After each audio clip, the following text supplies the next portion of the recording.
Olá pessoal, mais uma vez eu, Hernani Freitas, aqui com vocês para falar de história, né? Para conversarmos um pouquinho sobre história, com aí o auxílio e a ajuda do professor Felipe Reis, que fez toda a parte escrita, tá bom? Nós vamos falar então das rotas, das grandes navegações e das rotas marítimas do século XV e XVI, né? Dessa globalização que aconteceu na Europa, né? As viagens, nós falamos principalmente de Portugal e da Espanha, que foram os primeiros países a se enquadrar, né, nesse contexto. Então, durante os séculos XV e XVI, os portugueses e os espanhóis saíram na frente. Primeiro Portugal, Portugal por ser um país ter algumas vantagens, né? Portugal sempre teve algumas vantagens por estar próximo do mar, teve ali a escola de Sagres, né?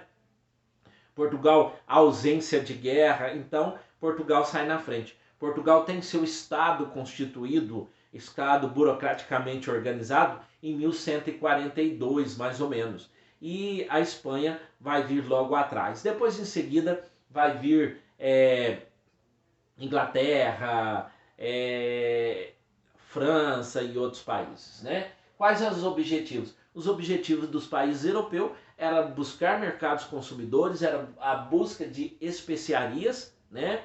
E porque os venezianos e os genoveses da Península Itálica estavam ganhando muito dinheiro, né? E os árabes tinham barrado aí a saída, né, a passagem que os portugueses conheciam. Eles buscavam então nas Índias a pimenta do reino, o cravo da Índia, o açafrão, a canela, noz moscada, gengibre, o coentro, né, a mostarda, né? Então, com o acesso dos mercados orientais na Índia era o principal meio para eles chegarem, os burgueses italianos cobravam preços exorbitantes sobre esses produtos. Então, os portugueses queriam encontrar um novo caminho, né? Encontrar um novo caminho para as Índias, o que era uma tarefa muito difícil. E também tinha a questão do Oceano Atlântico, que era um mar tenebroso, né? Eles não conheciam o Oceano Atlântico. Eles acreditavam que a Terra era quadrada e que em determinado momento isso ia desaguar num precipício, ia cair todo mundo lá. E também acreditavam em monstros muito grandes, né? Monstros muito grandes que poderiam engoli-los, né? Então, eles tinham muito medo disso, né? Tinham muito medo disso.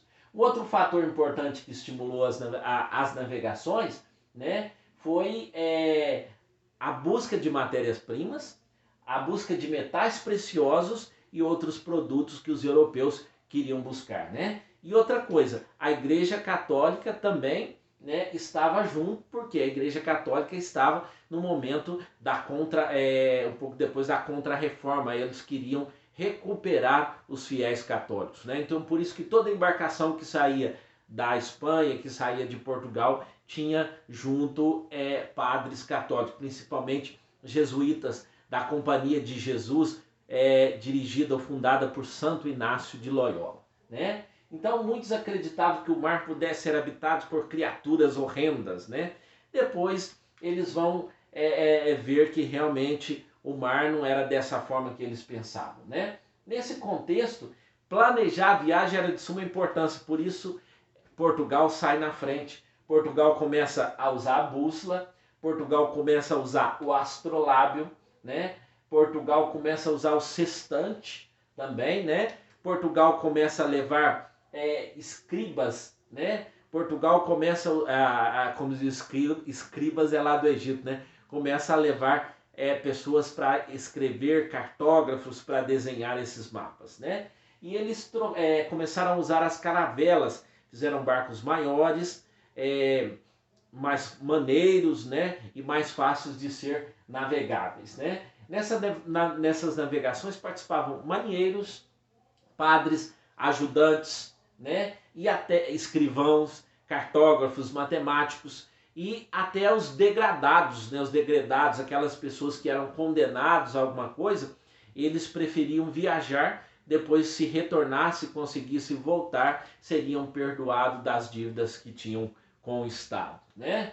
Então, As navegações portuguesas e descobrimentos, no ano de 1498, Portugal realiza uma das mais importantes navegações, é a chegada de Vasco da Gama às Índias, né? Ele vai navegando ao redor do continente africano, ele chegou a Calicut, né?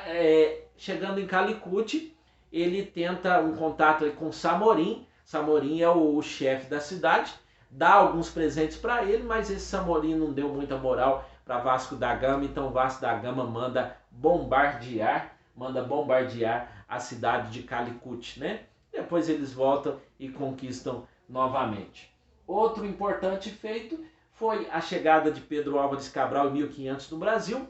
Ele estava indo para as Índias, diz ter descoberto o Brasil, mas já tinha milhares de índios morando aqui, né? No dia foi celebrar, eles chegaram na época de Páscoa, chegaram na cidade de Porto Seguro, na Bahia, né? Deixaram algumas pessoas para cá e o jovem Cabral, de 33 anos, faz essa grande descoberta, a colônia que vai ser a colônia mais próspera dos portugueses, né? Enquanto os portugueses navegavam para Índias, os genoveses Cristóvão Colombo, financiado pelos reis Fernando e Isabel da Espanha, ele vai chegar ao novo continente. Ele vai a bordo das caravelas Santa Maria, Pinta e Nina, ele vai chegar às Bahamas, no Caribe, mas ele não vai ficar sabendo, ele morre antes de ficar sabendo que ele chegou e que ele descobriu um novo continente, né? A primeira viagem de volta ao mundo é feita por Fernão de Magalhães, né? Por Fernão de Magalhães, e tá aí um mapa, né? Essas grandes navegações, elas são uma espécie de globalização, né? Uma espécie de globalização que mostra, que dá um dinamismo, dá um novo movimentar no mundo, né? Então as grandes navegações foram importantes, né? Esse contato muito importante dos europeus com os indígenas, com os povos pré-colombianos, e também esse contato, essa troca de cultura, né? É lógico que os europeus dominaram e nós chamamos isso de eurocentrismo. Então as grandes navegações é muito importante para nós falarmos de capitalismo, para nós falarmos de mercantilismo, para nós falarmos de conquista, de troca de mercadorias, né? De busca de matéria-primas, de descobertas, tá bom? Espero que você tenha entendido. Qualquer coisa pode buscar mais informações, tem aí a bibliografia, tá bom? Um grande abraço para vocês e até o nosso próximo vídeo. Tchau, tchau!